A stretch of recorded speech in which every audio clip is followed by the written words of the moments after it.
తెలుసుకుందాం. So arrest అయిన తర్వాత మేము సోషల్ మీడియా ద్వారా ఒక కామెంట్ చూస్తున్నాం సార్. ఏమని చూస్తున్నామంటే, అరే అజయ్, నీ కర్మఫలం నువ్వు అనుభవిస్తున్నావు అని సోషల్ మీడియాలో ఈ కామెంట్ బాగా వైరల్ అవుతుంది.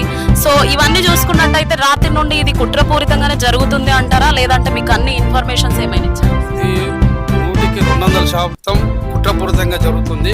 గత 12 రోజుల క్రితం మా పాస్టర్ అయినటువంటి పగిడాల ప్రవీణ్ అన్నని చంపిన హత్య కేసు విషయంలో అజయ్ బాబు అన్న సూటిపోటి అంటే కరెక్ట్ ప్రశ్నలు వేయడం అధికారులకి, పోలీసు వాళ్ళకి, అలాగే ఎవరైతే మతోన్మాదులు ఉన్నారో వారికి కూడా కరెక్ట్ ప్రశ్నలు వేయడం ద్వారా, మీడియా ద్వారా అడగడం ద్వారా ఇతను అడుగుతా ఉన్నాడు, ఇటు బయట ఉంటే బాగుండదని చెప్పేసి కావాల్సుకొని కుట్రపూరితంగా అజయ్ అన్నని ఇట్లా అరెస్ట్ చేయడం జరిగింది.